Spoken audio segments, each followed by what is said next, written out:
Welcome to this deep dive, where we're digging into your golf sources from April 17th through the 20th, 2025. Yeah, we've got highlights from all over the globe this week. We'll pull out the key results, the big moments, maybe even a few surprises, basically get you up to speed on the week in pro golf. Exactly. You've given us plenty to work with, from the PGA, LPGA, all the way to Japan and Australia. It paints a pretty full picture. Okay, let's start with your PGA Tour sources then. The RBC Heritage. Justin Thomas got the win. Impressive score, -17.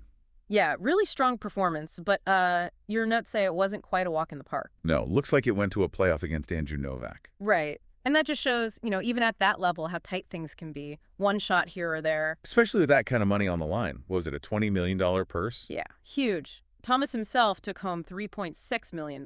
So you can imagine the pressure cooker of that playoff situation. Every putt matters. Absolutely. And interestingly, Rory McIlroy, even after winning the Masters, your notes mention he sat this one out. That's right. Taking a break, it seems. But he is playing next week, the Zurich Classic. Ah, okay. Makes sense. Strategic scheduling, I guess. All right, let's shift over to the LPGA Tour.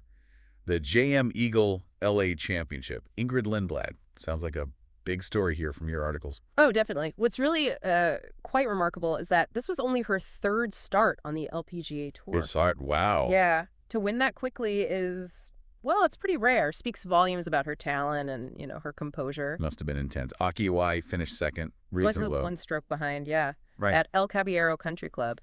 So Lindblad really had to earn it against tough competition. A huge debut win then.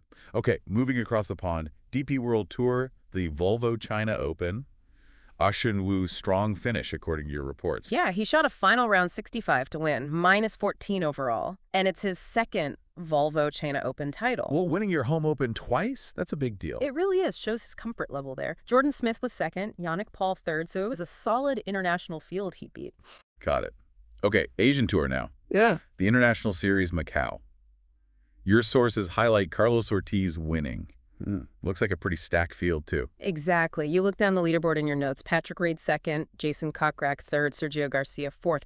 Yeah. Having those kinds of names there really shows the strength and the growing pull of that international series, doesn't it? Yeah, it certainly makes you think about how these tours are all interacting. Okay, down to South Africa, the Investec South African Open Championship. Dylan Naidu, a home win in a playoff. That's great. Always good to see a home player win their national open. But there was something else in your notes that really jumps out, something quite unusual. What's that? Dale Whitnell from England. He apparently had 2 hole-in-ones. Wait, 2? Yeah. In the same tournament? 2 aces. Yeah. I mean, the odds on that must be astronomical. That's unbelievable. Just incredible luck or skill or both. Right. Didn't get him the win, but still. What a story. Definitely.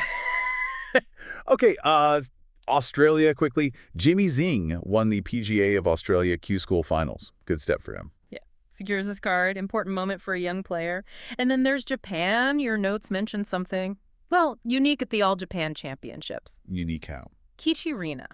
According to your sources, she won both the men's and women's all-around categories. Hold on, both. The men's and women's. That's what the information says. Yeah. Well, it's unprecedented, really. It makes you think about the format, her individual dominance. Just wow. That is genuinely something you don't hear about often. Or ever, maybe.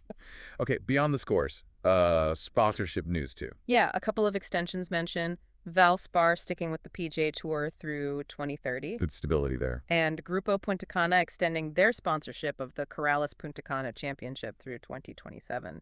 Good signs for the Tour's financial health. Right, continued investment. Okay, looking ahead then. Your notes point to April 24th to 27th. Busy week coming up. Yep. PGA Tour has the Zurich Classic of New Orleans team event. McIlroy and Lowry are the defending champs. Should be fun. And the LPGA.